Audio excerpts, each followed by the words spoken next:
Bienvenue à toi qui m'écoutes. Coucou! Si tu aimes découvrir des lieux mélangeant histoire, folklore, surnaturel, racontés avec un grain de folie, alors bienvenue sur ma chaîne.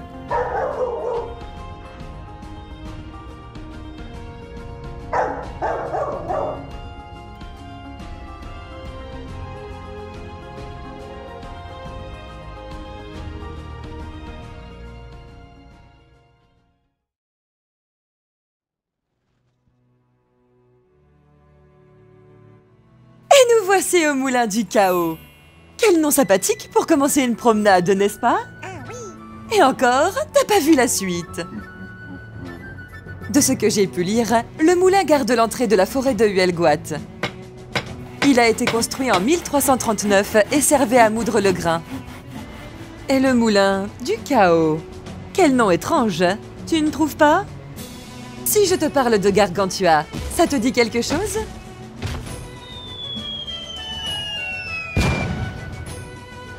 La rivière que tu vois ici se nomme la rivière d'argent. Enfin bon, j'ai eu beau chercher, j'ai rien trouvé. En réalité, elle se nomme ainsi car au XVIIIe siècle, des mines ont été exploitées pour extraire de l'argent et du plomb. Avec Kira, nous avons donc décidé de visiter ce lieu magique où le célèbre géant de François Rabelais a laissé sa trace. Et dans le coin, les histoires de géants, ça ne manque pas. Bien évidemment, nous allons en parler lors de ce petit tour. Mais tout d'abord, dirigeons-nous vers l'antre de celui qui fait frémir le monde. Enfin, normalement. Et c'est par ce passage que nous allons commencer notre aventure. On dit que celui qui habitait dans l'endroit où règnent les ténèbres, un vacarme assourdissant, et les âmes errantes des ivrognes qui attendent le samedi, l'arrivée de Dieu qui les sortira de la damnation éternelle, s'ils n'ont pas trop bu. Ce n'était autre que celui qui la nuit horrifiait les Bretons.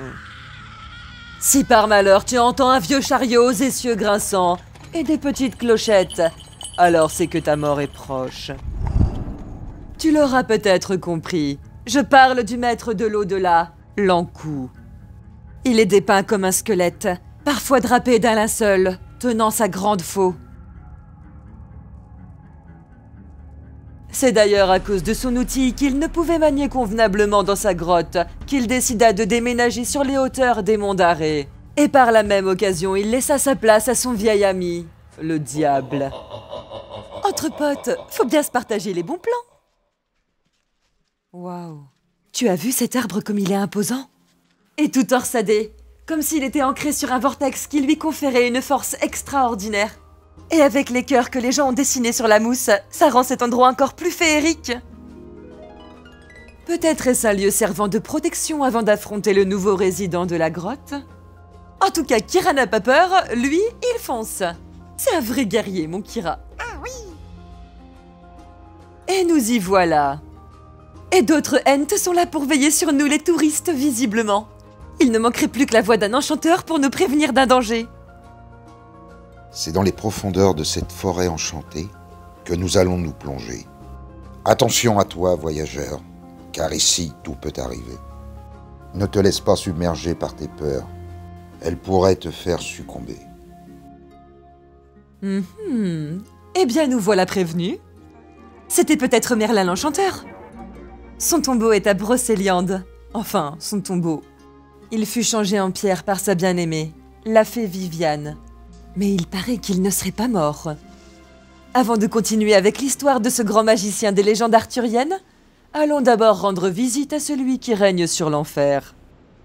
Je n'ai pas compté le nombre de barreaux de l'échelle, mais on raconte qu'il rappelle qu'il y a 99 auberges de la terre au paradis. Les esprits des défunts doivent s'y arrêter et consommer dans chacune d'elles. Celui qui se dérobe prend le chemin de la damnation éternelle. Pour le coup, je m'inquiète pas pour les Bretons. Finalement, t'arrives bourré au paradis. Et comme on l'a vu juste avant, Dieu ne sauve que les âmes errantes qui n'ont pas trop bu. Y a pas un problème là? Bon bah visiblement les Bretons sont condamnés, hein.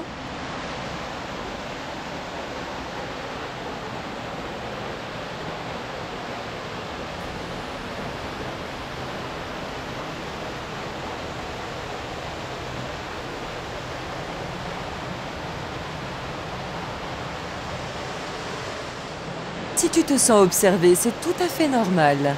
Car si tu es nyctalope et que tu as assez d'imagination, tu peux voir dans une brèche entre les blocs de pierre et dans la roche au-dessus des flots, un visage prendre forme.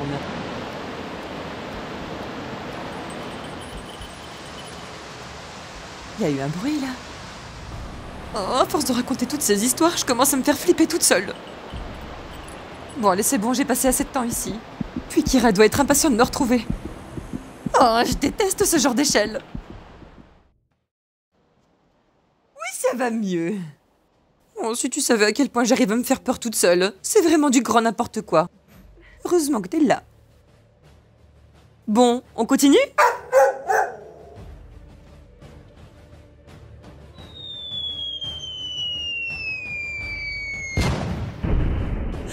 Mais tu as entendu ce bruit ?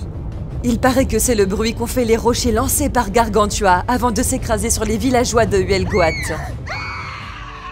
N'étant pourtant pas connu pour être un mauvais géant, Gargantua aurait réalisé ce geste dans le but de se venger du maigre repas de blé noir que lui avaient servi les habitants du village. Bande de radins.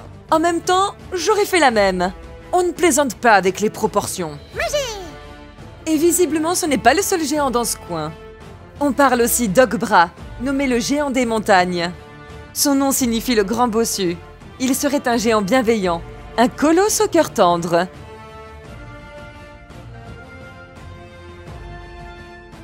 Il était vu par les villageois bretons comme un protecteur. Grâce à sa force titanesque, il portait les blocs de pierre pour construire les ponts ou protéger les villages des tempêtes. Oh, regardez-moi ça, on dirait une caverne. Oui, je suis un peu toquée. Ouh, j'ai eu un frisson. Ça m'a rappelé ce qui s'est passé tout à l'heure.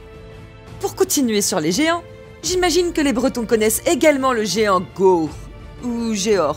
Son nom signifie tout simplement géant. Et il est mentionné dans la mythologie galloise. Mais contrairement à Ogbra, il serait un géant plus redoutable et rusé, capable de défier les dieux et les héros. Selon les contes, il aurait bâti des cairns et des mégalithes à travers les Landes pour marquer son territoire. Il rappellerait le géant Yspadaden Penkor, figure célèbre des mythes gallois, notamment dans le recueil Mabinogion, qui est une collection d'anciens contes celtiques où il serait le chef des géants. Dans la légende de Kel'Or à Colwen, Yspadaden est réputé pour être un géant cruel et terrifiant, aux yeux de braise et possédant bien évidemment une force titanesque. Il aurait une fille du nom d'Olwen, dont un jeune homme, Kel'Or, tombe amoureux. Pour gagner sa main, celui-ci doit affronter son père. Yspadaden lui lance alors des défis afin de le dissuader. Il lui imposera une série de quêtes impossibles, dont la capture de sangliers magiques et des recherches d'objets mythiques. Notre jeune amoureux aura le soutien du roi Arthur, ainsi que des chevaliers de la table ronde pour accomplir les différentes tâches. Non, je ne te dirai pas s'il a réussi ou non à épouser la fille du géant.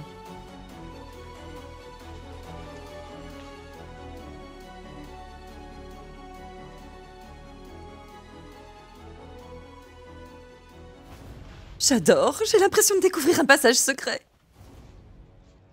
Avec un peu d'imagination, on peut penser que ça a été aménagé par les druides ou des forces mystiques, afin de se retrouver au calme, loin des regards indiscrets.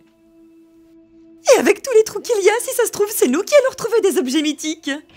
Kira, cherche. Les quêtes, les druides, les légendes arthuriennes. Ah, mais suis-je bête? Avant de descendre dans l'antre du diable, je te parlais de Merlin. Sais-tu que son prénom celtique est Myrdin? Ce nom provient de la tradition galloise, où il est souvent associé à Myrdin Wilt, aussi appelé Myrdin le Fou. C'était un barde et un prophète légendaire. Certains récits disent qu'il aurait vécu au VIe siècle en tant que barde et devin. D'après les inspirations historiques, il aurait été au service d'un roi du nord de la Grande-Bretagne, peut-être un chef de guerre. Mais après une défaite sanglante, il aurait perdu la raison et alla vivre comme un ermite dans les forêts. On le retrouve également dans les triades galloises.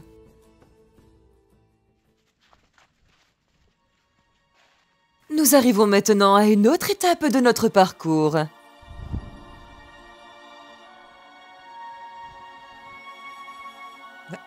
ça continue. J'avais pas vu ça tout à l'heure, moi. Je vais continuer sur le circuit pittoresque, mais il va falloir qu'on revienne.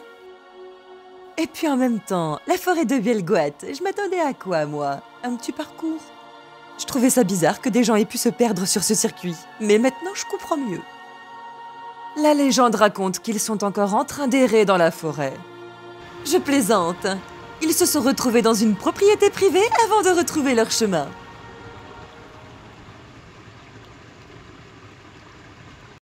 Dans tout ça, je n'ai même pas encore dit où nous nous trouvions avec Kira. Ici, on raconte que la Vierge Marie elle-même serait venue pour s'occuper de son ménage. D'après la légende, elle aurait préparé ses repas en utilisant les rochers comme ustensiles. Après le moulin du chaos, la grotte du diable, voici le ménage de la Vierge. Partons donc à la recherche de ces ustensiles. Il paraît que l'on peut voir une louche, une baratte à beurre doux, un soufflet et un chaudron.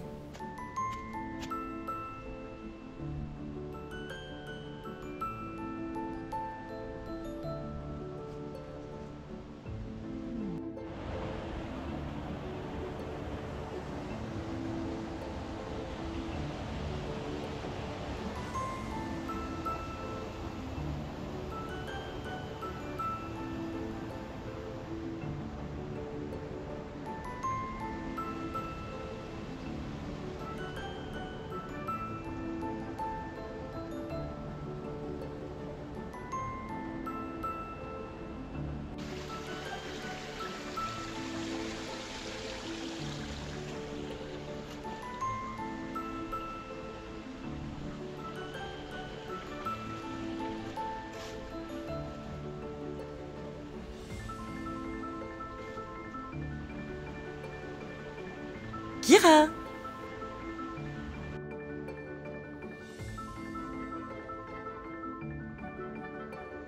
Eh oh, je suis là!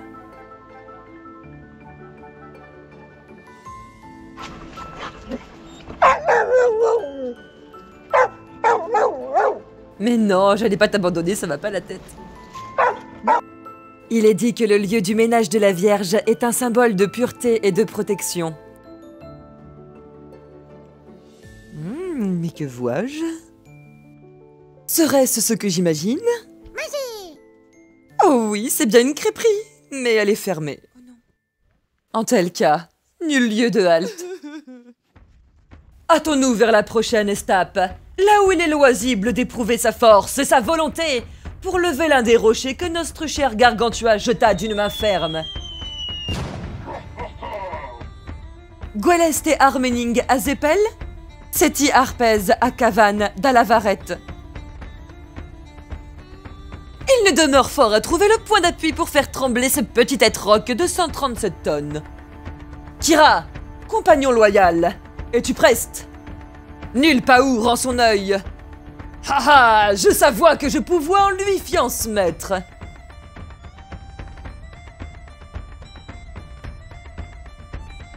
Mazette, mais que vois-je?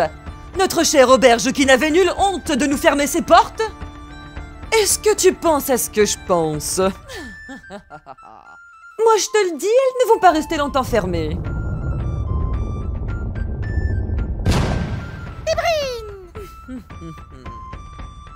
Mais revenons un instant à l'histoire de la roche tremblante.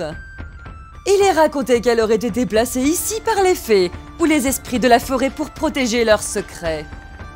Allons donc les guérir. Peut-être que ça cache une entrée souterraine.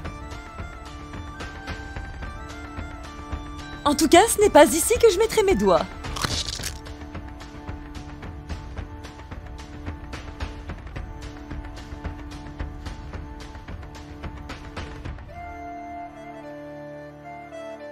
Il est également raconté que ce rocher était utilisé par les druides celtiques pour des rituels anciens.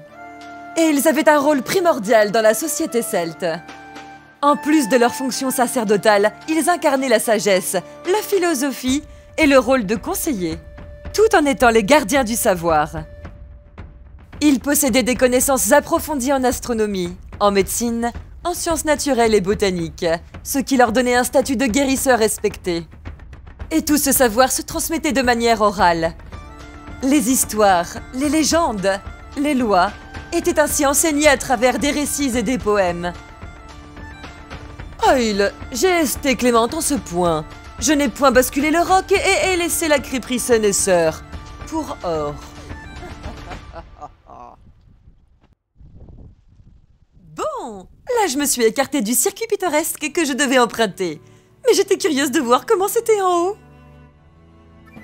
J'avoue que je suis un peu déçue. Je trouve qu'on en fait des pataquès pour les dolmens. Visiblement, nous retournons au point de départ. Du moins, juste après la grotte du diable. Et en parlant de grotte, j'ai l'impression d'avoir découvert un passage secret. Oui, je te l'avais bien dit que j'étais toquée. Je me demande ce qu'on va découvrir. Oh, Kira a vu quelque chose. Fausse alerte. Et nous n'étions pas les premiers à découvrir ce lieu, si tu vois ce que je veux dire. Et or, est-il temps que nous nous dirigions sans plus de délai vers la prochaine étape de notre chemin? Qu'est ensemble? Allez, je vais t'en dire un peu plus sur le prochain lieu. C'est sur une petite butte près d'un intermarché que se dresse une nouvelle curiosité. L'on raconte que c'est grâce à l'érosion qu'il est né. Mais les druides, eux, savent que ce lieu est enchanté. Imposant, impressionnant, incontournable, on ne peut le manquer. Je vais maintenant un peu plus te le détailler. Il est ancré sur 2 pieds, car ici, un seul n'aurait été assez. Son chapeau large et charnu lui confère un aspect bien dodu. Mais crois-moi, celui-ci n'est point goûtu. Pesant plus de 200 tonnes, il ne faudrait pas qu'il nous tombe dessus. Grâce à Dieu, même les sylphes, malgré leur vertu, n'y sont jamais parvenus.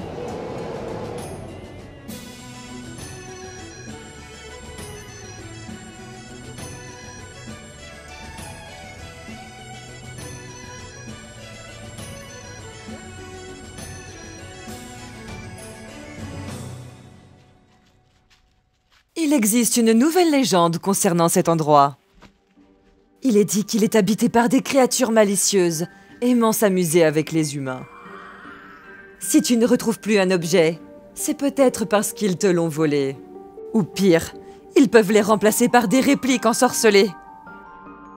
Il paraît que le champignon est truffé de ces créatures.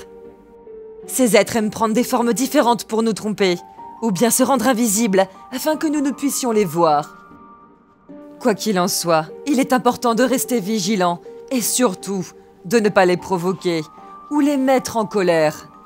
Car ils possèdent de grands pouvoirs magiques et il leur sera facile de te jeter un sort, une malédiction ou de te perdre dans la forêt.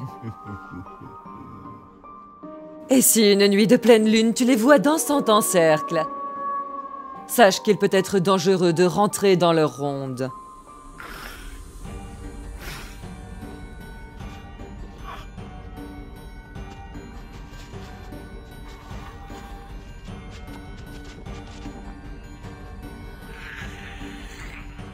Certains s'y sont risqués et ont perdu la notion du temps.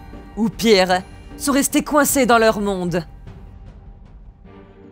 Mais si tu as le cœur pur, tu t'en sortiras. Et ils pourront même être généreux et te récompenser. Je vais maintenant te révéler le nom des créatures dont je parle. Je pense que tu l'auras sûrement deviné. Ce sont les Korrigans. Le mot Korrigan vient du breton. Kor signifie nain et ig, petit. Ils sont aussi décrits comme des petits lutins ou des fées espiègles. Ils habitent les lieux naturels tels que les forêts, les sites mégalithiques et protégeraient des trésors enfouis et des sources magiques. Certains contes mentionnent qu'aujourd'hui, ils se cacheraient sous terre.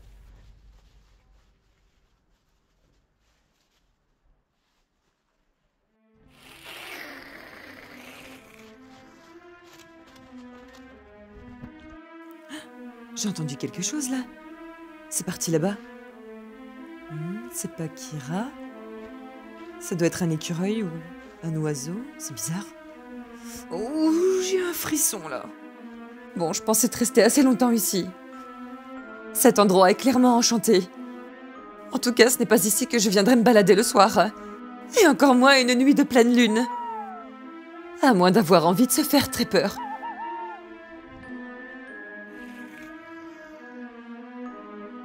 D'ailleurs, ça me rappelle un vieux conte traditionnel breton, tout ça. Il paraît qu'il se transmettait à l'oral à travers les générations. Mais avant de te le conter à mon tour, je vais m'éloigner un petit peu de ce champignon. Les deux bossus et les corrigans, ça te dit quelque chose? Et que ce te touche ou non, je te conterai cette histoire à la prochaine fois que nous deviserons. Acqui bretoned, spimez et anavésit anézan. Sinon gare à vous, car si les corrigans se sentent offensés, vous risqueriez de le regretter.